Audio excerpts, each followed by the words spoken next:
Hi, it's BB. I'm back. This is Red Velvet. Welcome. You may hear a cat playing in the background because she's right over here. And you may hear some cars in the street because I live on a main street in Los Angeles and I'm right by my window because it has the best lights. So I apologize if any of those things are distracting. Hopefully they are at a minimum. I am here for installment number 3 of my tarot collection, including my oracle decks as well. So let's start. The Love and Mystery Tarot from Japan. I saw a couple of cards of this deck and immediately needed to track it down. I don't remember where I saw it. Maybe on Eclectic. Is that the name of the website? I don't know how to pronounce it. That has kind of, it's like an online kind of encyclopedia of a bunch of tarot decks. Oh my gosh. Okay, cat, get out of the way. How about you go away? Okay. Okay. It's split into 2 because it's really thick, which is not fun. I don't take this out very often. This is definitely something that I just have as a collector's item. It is a pip deck, obviously, but the pips are really beautiful.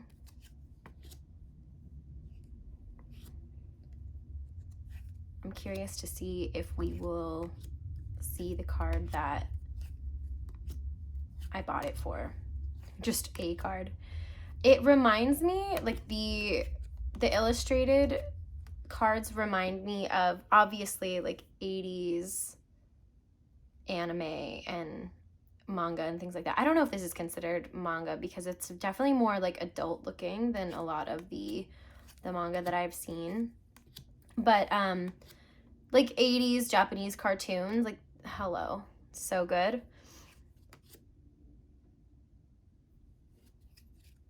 But it also kind of reminds me of Blade Runner. I don't know why. And a little bit of Space Cowboy. Maybe that's because it's the colors and it's kind of space agey. I don't know. Maybe you can tell me. That was my dog jumping on the bed. Wow, this is going to be a noisy video. It's okay. We like the company. But yeah, it's a really beautiful deck. I think it was the Queen of Cups that is my favorite card. Let me see if I can find it.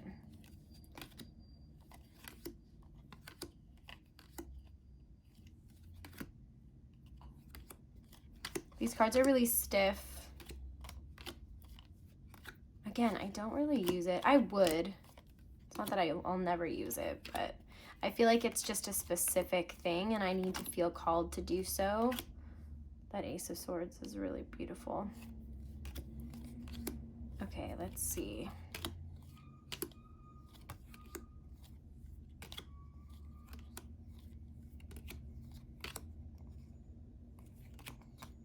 Watch it be the last. Okay, it's the second to last card in the deck. I couldn't pass this up. I had to have it. So here it is. And that's the Love and Mystery Tarot. I think I got it from a Japanese website, and I got this years ago, so I don't really remember, but it's not the easiest deck to get, but I think if it's not in print, there are places that have maybe old stock of it. It's just one of those that you have to do some investigating for. So the second deck is the Tarot del Fuego. This is a very familiar deck to a lot of people. Wow, my box is kind of broken.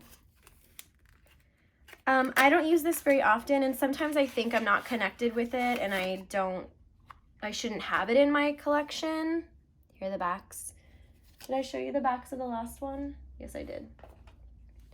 But then I flip through this, and then I'm like, oh yes, this is amazing, and there's a reason why I have it.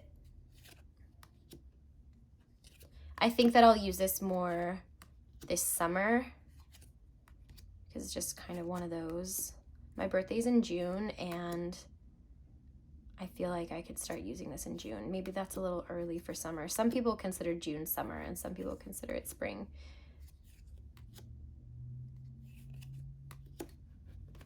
I guess it depends on where you live. June, so my birthday is in the beginning of June. It's actually June 1st. And I always want to have like a desert party or a pool party or something like that, and it's never warm enough, and I always forget that especially the beginning of June is not the warmest month. So good. Ace of Cups. And I know that people see that as just lactation, as something that is, it's natural, it's maternal, it's like the miracle of our biology, right? But I look at it, and I see that too, but I look at it and go like, ooh, kinky. I'm like, yes. I love the pink and red together. I think that's a color combination that isn't used enough because it's associated with Valentine's. I'm so sorry for the sirens. I'm literally filming this halfway through the day on a Wednesday. The fire on these is like, wow, a little bit violent, but also they look like little crowns.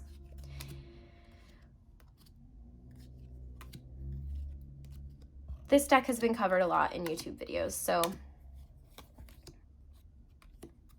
I'm sure you're familiar. It's so cool. I don't know why I ever think like, oh, maybe I shouldn't have this. Like, there's so many elements of it. You could read this in so many ways. I love that it's such a departure from RWS. It makes me feel good. So that was the Tarot del Fuego. Let's see. The next one we've got is the Spiral, oldie goodie. I love these are paintings. I love the imagery in this deck, but I don't use it very often. Again, I have my staples. You guys will know which ones I use a lot. And this is the back. I don't love the backs.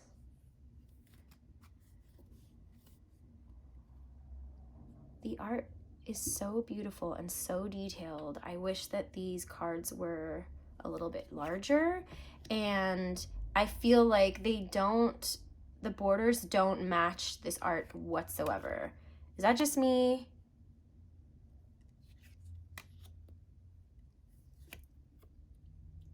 Like, so magical. And then the borders are very like 90s new wave. New age. Yeah, I don't know what to do with them. What's your fix here? Who do we write to get a new version of this? Does a new version of this exist? Help me out. I really need it because I feel like I would love to use this deck more often. I really love the classical style of art. I really love all the symbolism that you can dive into. And I tend not to spend a ton of time with this deck due to these, in my opinion, very offensive borders.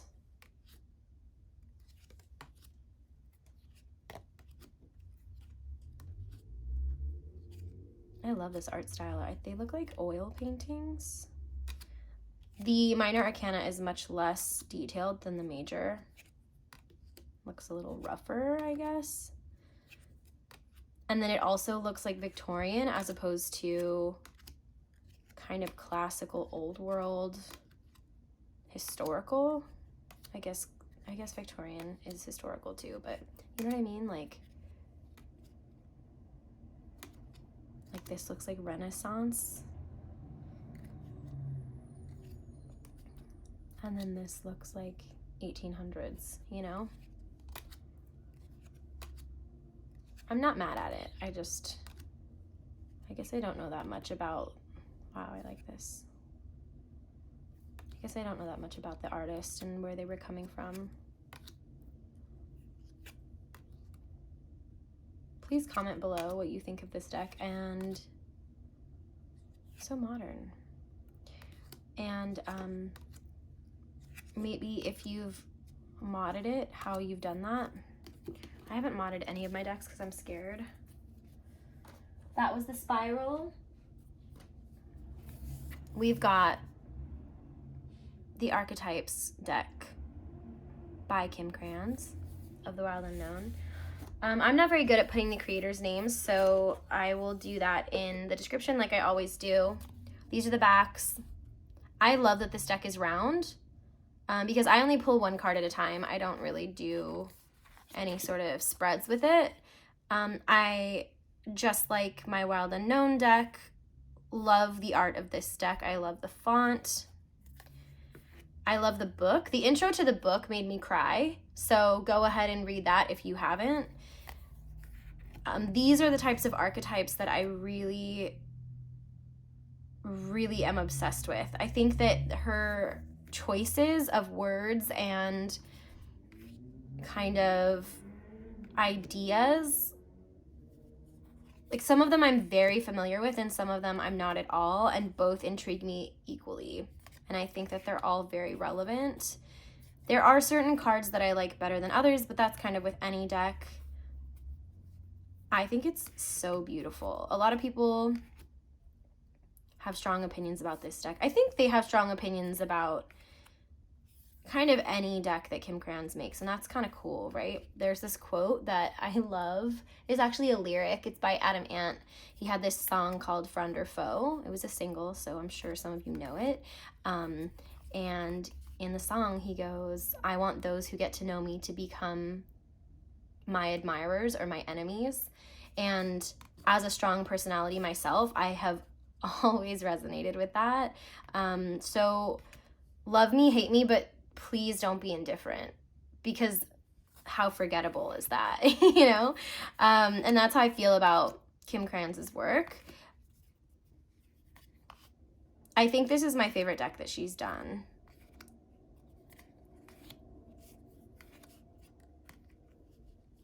I love the use of eyes and jewels.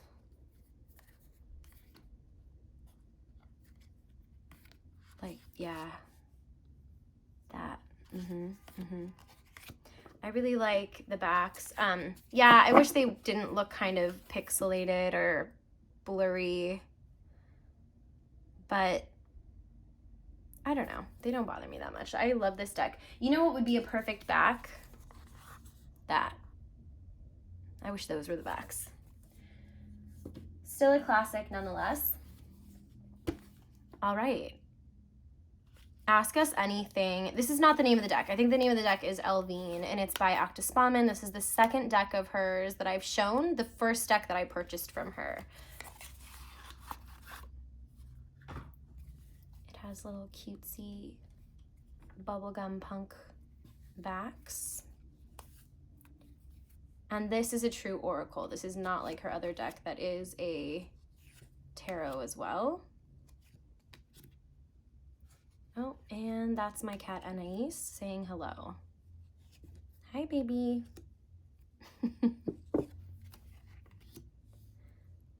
I love the messages of this deck. It's not afraid to kind of kick you in the stomach, which is not always what I want to hear, so I use it when I feel like I need it or I'm brave enough.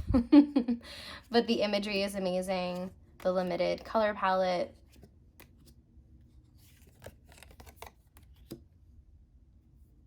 Sick. So sick. In the best way possible. And it's like, be the change. This is the first card I ever pulled from this deck, and it hurt really bad.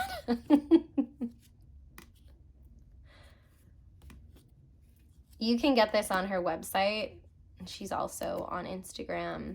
When I bought this, she sent me a really cute picture that she drew and a little handwritten note. I still have it somewhere. She's rad, and so are her decks. So that's the Elvine Oracle. This one's a new one. I just saw this recently on someone's channel, and I'm so sorry. I don't remember whose it was. No, I don't remember. I apologize. But this is the Terra Oracle. It's on Etsy.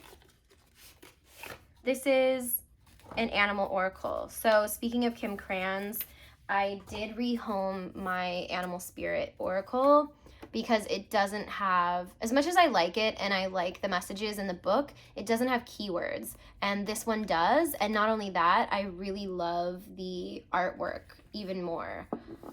Hold on, my cat has gotten something and I don't want her to make noise with it the entire time. So we're gonna hide it. Okay, Terra Oracle.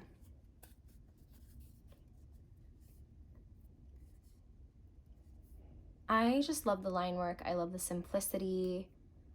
I love the word in the corner. So this comes with an amazing, amazing book, and I will definitely be using it in my readings, but if I choose not to, or if I forget to bring it with me, or if I just want to bring the deck with me, this one's my favorite card. And I love the keyword. My Cancer Venus is screaming. I love it. Yeah, I can use it without the book, I guess is my point. But it feels so classic. I love the negative space. I love the font. Font's a big deal. I mean, it's not a deal breaker, but it really can help or hurt the attractiveness, I think, of a deck.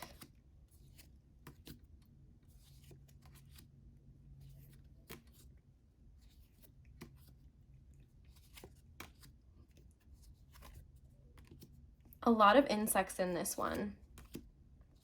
A lot of birds. I just feel like this goes with every tarot deck I have. You know, there's never going to be a reading that I'm like, oh, this won't look good with it.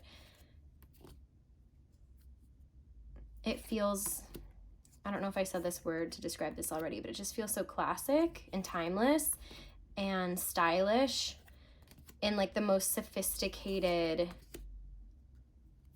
way. I don't know. It doesn't feel like elitist though, which sometimes I even like because there's like this aspirational glamour to that, you know.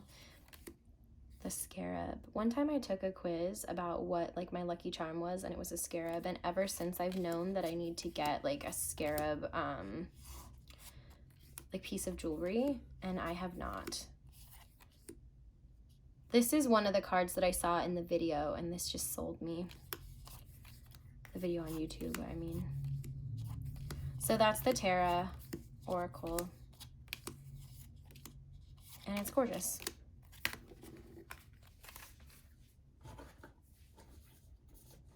All right. The Witch's Wisdom Tarot. This is a very earthy deck. It comes in beautiful packaging. It has a great book too.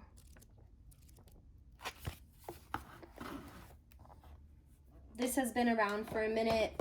I don't have any that I know of really pagan-based decks other than this one, and I wasn't interested in this deck until I saw, I think probably Lisa Pepez or another YouTuber talk about it and show it.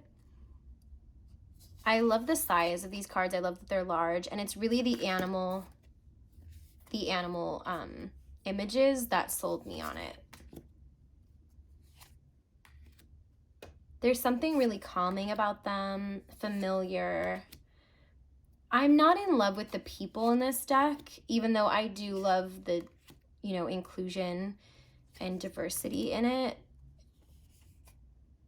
There's something kind of, I don't know. The people are not my style as far as artwork goes, but the nature in it, the fauna, flora, the animals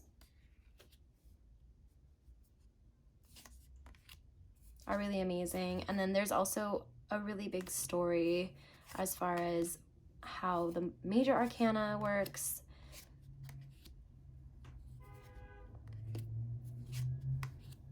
It's like the Fool going through the major arcana backwards, so it starts with the World rather than the Magician. I need to do more reading with this book.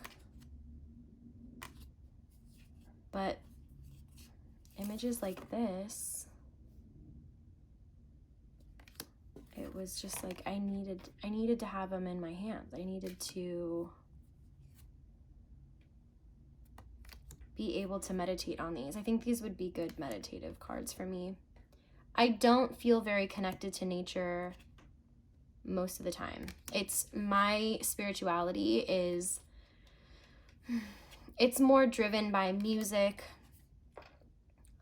movement, my sensuality. So it's really nice to have a deck like this to be reminded that I'm a part of the planet and to feel more connected with it. So that's the Witch's Wisdom.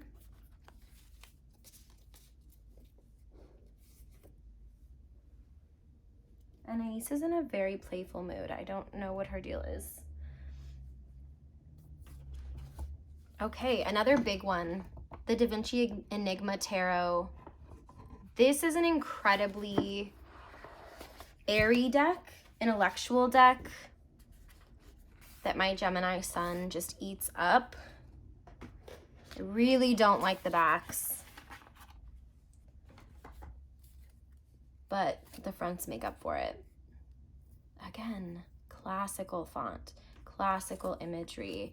These are all sketches, notes, drawings of Da Vinci. And the book is incredibly insightful, psychological, but even has a spiritual aspect as well. I tend to just use this for myself or close friends. I love it doesn't bother me either that like this one's a square or a rectangle and this one's a circle.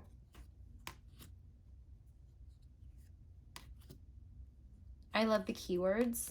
It's really helpful. Just because it gives you a different perspective. They're not keywords that I usually associate with the cards. And I just think this deck is so beautiful. I'd love to get more practice in using it without the book. The book is such a wellspring of inspiration, truly. It has different sections for each card. I guess I can show you. Let's see. So it'll have a background, a soul code, an upright, reversed, like definition, upright or reversed, and then if you're disconnected. And I kind of just read the whole thing and go from there, you know? But whoever wrote that book, which I will have in the description, did an amazing job. And Da Vinci is just stunning. It's just a genius's notepad, you know? Like if I were a psychologist, I think I'd have this in my office. So yes, Da Vinci Enigma. I think there's more than one Da Vinci deck. This is the one that makes my heart sing. Okay. Next we have the Stunning Tarot 2nd edition? Question mark? I think this is the 2nd edition. I have the first one. Yeah, because I think I still have yet to buy the 3rd because each edition has things about it that I like. But not to the point where I only need one of them. These are the backs. It's great. It's like a little mini size. The 1st edition is bigger. The wands are very witchy. I love this magician. So each edition has like maybe a couple cards that look different, and then also the colors, like one is more bright and one is more muted, things like that. The swords are mermaids and like underwater creatures. Pentacles is Egyptian. And cups are Arabian.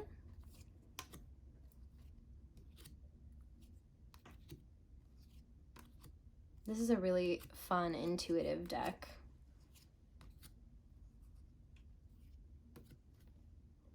I also have the Jonasa house. I pronounce her name Jonasa house. Please correct me if you know her personally or have spoken to her and she's told you how to say her name. I have her first deck. I think I have the second edition. That one I only have one edition of. And I think the edition I have is my favorite. I love mermaids, and mermaids are so rarely done in a way that I want. So the fact that these exist the way that they do, it's so perfect. It's so good. I think it was a video that Lisa Pepez put up just the other day about there's a new unicorn deck on Kickstarter, and everyone in the world sent it to her, and she was like, this is not my unicorn deck, I can't do it. And she was talking about how when you love something so much, you just tend to be really critical and specific about what you want it to be, and that completely applies for me to mermaids. And like, I don't have specific mermaid decks because I just can't, because no one does it right. Yeah, if you know of a mermaid deck that's similar to this, I mean, that's, I guess, not the right thing to show, but, you know, similar to like kind of, I mean, romantic, but adult. And they're nowhere to be found. Yeah. Let me know, because I can't find them. And I don't really like the fantasy, like heightened, like it's realistic, but it's not. And it looks like someone your older cousin dated in like 1998. You know, like I don't really want that. I want the fairy tale in like a, I don't know, in like a sexy way, for a lack of a better term. Grungy, or like almost the way like vampires are, right? I like those mermaids. And not hyper stylized, not overly done, simple. I don't know, I guess I'll like in another video. I have plans to make the decks I wish existed video, and I guess I'll show some inspiration photos there. But on to the next. So this is the New Wave Tarot. I think I might have gotten this on Facebook.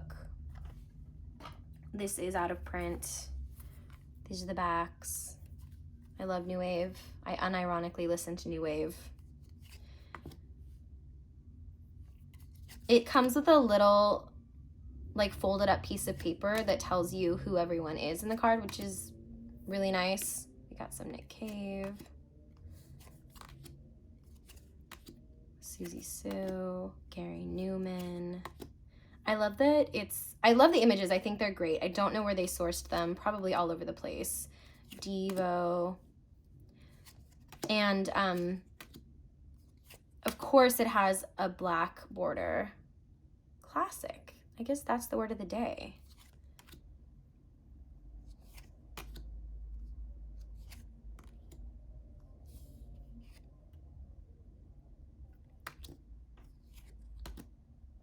Kate Bush. I don't know his name, but I know isn't he the singer from Soft Cell? The Two Kings. Not anymore. I mean, we like Robert Smith, but I'm not a big fan of Maz anymore. Maybe never was. Like, I liked his music, but personality-wise. Cups are mugs, right? Cool, cool, cool. Obviously. So cool. I love this deck. I love all the choices made about this deck. Aw, Michael Hutchins. Wouldn't really consider him new wave, but polystyrene, I mean, come on. So good. I only have cups right now. Okay, wands are black eyeliner, and you cannot get better than that. Any better than that.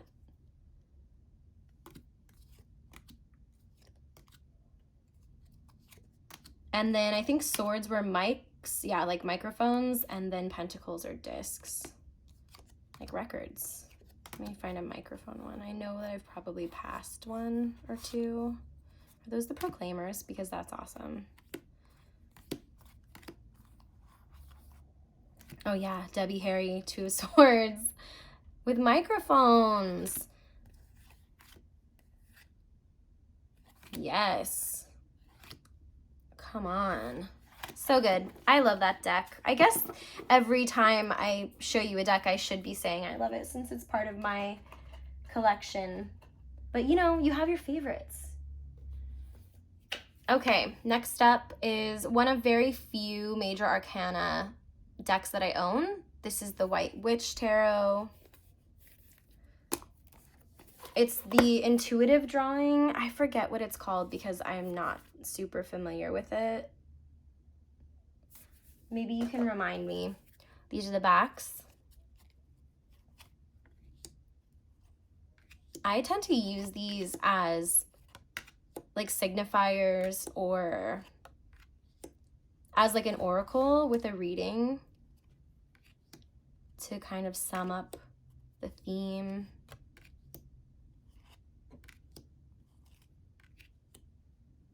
They're really gorgeous, expansive.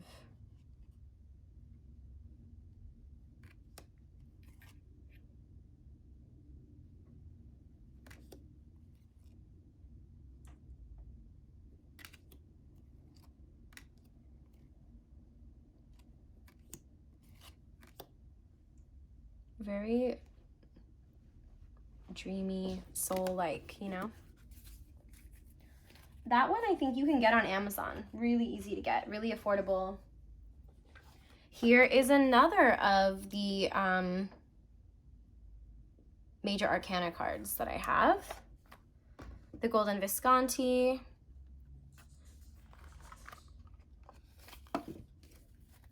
They are tall, they're kind of big. They're big boys. I love the backs. And they're gilded. Which, because of course, why else? These are super fun.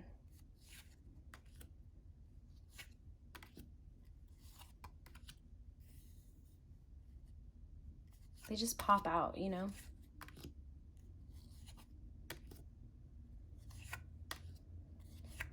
Tell me, do you have any major arcana decks and do you just keep them for the art or do you use them? I don't think I've used this one in a reading before. Not that I wouldn't, because I definitely would. Maybe this holiday. This seems like a holiday deck. It's so fancy, you know? Okay, what else do we got? This is a brand new one to me. The Ferenc Pinter Tarot, and I believe that this was, it's like an existing art deck, right? So this is a painter who, I really am not a big fan of the writing on the backs, otherwise they'd be cool. They're kind of thick, but like the cards themselves, yeah, they're thick. They just are really like slippery, you know? It's in order because I just got it, so let's mess it up. I like the moodiness of these paintings. I like the dreaminess of it. It's, I don't know, is this considered impressionist? Let me know. Some of them are really dark and moody. And some of them, like, I resonate with a lot as far as the meaning of the card. Like, so good. They definitely have a sense of humor. It goes all over the board, right? Like, some are happy, some are really dark and sad, some are more abstract and surreal, and then some are just silly. But something like that to show up in a reading, I feel like I just was so called to. I haven't worked with it yet, but I was so called to get it. So I'll let you know how it goes. I think this is from like his entire body of work, so you can tell he had very different stages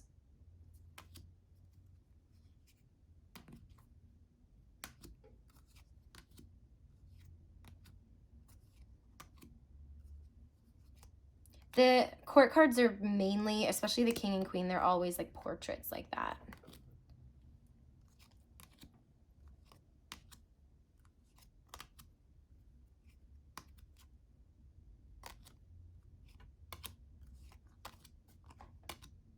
This one's cool. There's a lot of depth in the paintings, which I really like. I can't wait to read the book. It does describe the image in the book. I think it's a Lo Scarabeo, so yes, it is, and it's distributed by Llewellyn because I got it from the Llewellyn website. So it'll be interesting to see what all the meanings are in the cards. This is one of those decks that I might just read the whole book. They're just minimal descriptions, but they do talk about, like I was saying, what's in the actual image, which it's nice to know sometimes. Like, you think you know what you're looking at, but then when you read the book and they describe the image, it might be completely different. And that affects your view of the definition of the card. So that's the Ferenc Pinter. I also don't know if I'm saying that correctly. I'll do some more research on that artist. So just a few more. We've got the Manara. Trigger warning, content warning. This is adult themes right here. And also like some problematic stuff. This is one that I don't take out for clients.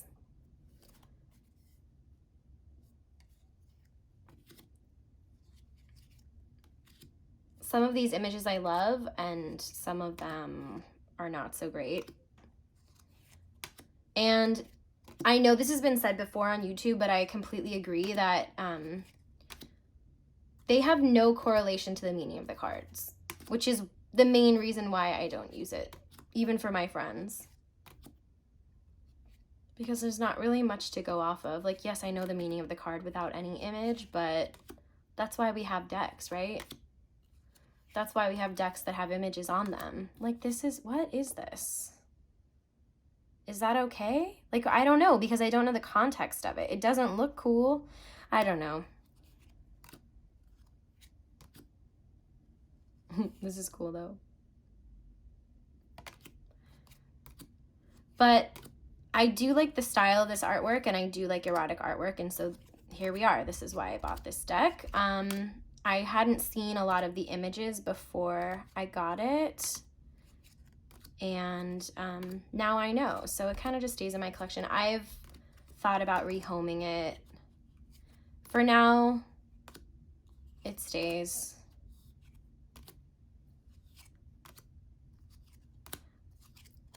That's the Manara. Okay, let's do a little guy. Just a little guy. This is the Sovereign Oracle. I don't know if it's out of print. I love this oracle. I can use it for any reading. They look like this. They're these little tiny babies that have about like 3 different sound bites, advice, you know, on them. I love the themes, the keywords. Whoever made this is just so smart. You can do your own spreads with these. I tend to have these like augment tarot spreads that I do. But they always resonate. They always make the querent, you know, think, self-reflect. So good. Sometimes they look good with the decks that I use. I think it just depends, right? Like, because there's so much variation in the color.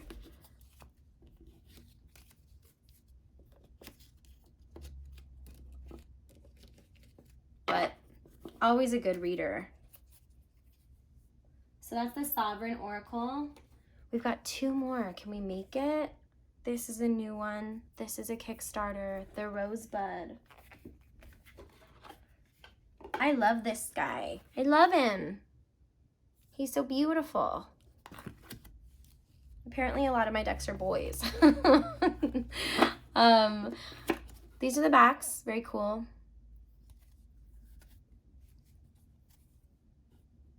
I just got this. I backed this a while ago, but you know, in a panini, it's hard to get anything done.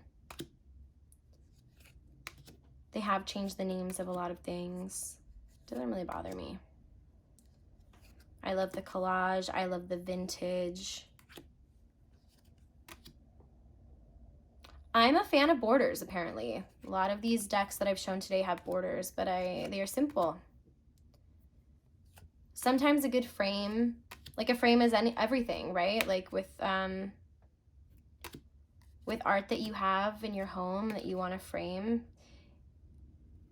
the choice of frame can change the entire image. I was watching one of Meg's videos from Rose Honey Ritual, and she has both versions of the Margaret Peterson tarot. The one with the, I don't know, is it aubergine? Or like a wine colored border, and then she has the one with the white border. I only have the one with the white border and I love it, but she's been posting pictures of the one with the dark border and it's so good, and it's like a completely different deck. Anyway, back to this deck. I can't get over how much I love this deck. I am a huge vintage enthusiast, always have been. I've always been attracted to the aesthetics, the style, the history of decades past. And seeing that mixed with really high taste level, like collage, is so satisfying. And there's so much expression in the faces of the people in this deck. I just get a lot of emotion from it. Like, how many collage decks are too many? I don't know, but I get why this exists and I'm happy for it.